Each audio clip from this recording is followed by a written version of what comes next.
Thunder Values, אנחנו עם רועי קוזין, אנליסט ראשי של בית השקעות יוטרייד, שמתמחה במטח. רועי, שלום וברכה. עוד מסך יצא לפני שבועות מספר, בהמלצה על הדולר, כאשר הוא אומר שהפריטי של הדולר והיורו יגיע תוך חצי שנה ל-1 מול 1, וכאשר בהמשך השנה הדולר אפילו יחלוף על פני היורו ויגיע ל-0.95. אתם שותפים לעניין הזה?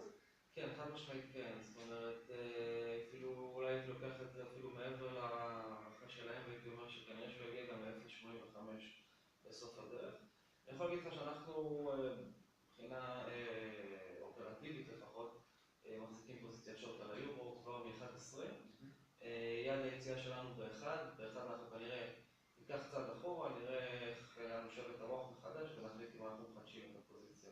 אבל בהחלט המשך היחלשות של היורו זה הדברים. והזמנים הם אותם זמנים. זמנים אותה הערכת זמנים בהחלט, כן. אנחנו מדברים על שבועות ספורים חודשים.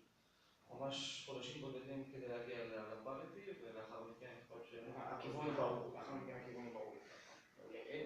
נחזור לשוק המקומי שלנו, שקל אל מול הדולר, בשלושה חודשים האחרונים, למרות שכולם מדברים על החוזק של הדולר, בסופו של דבר, התשואה של הדולר מול השקל מתבטאת בסך הכל ב-0.75 לרבעון. איך אתם רואים את ההתפתחות של היחס המטבעות האלה בהמשך השנה? אז זהו, בגלל שהשקל הוא מאוד קטן יחסית, כל פעולה שמבצעת למשל נגידה, יש לה משמעות מאוד דרמטית על התנועה שלו, סך הכל מטבע שהוא לא משוכלל.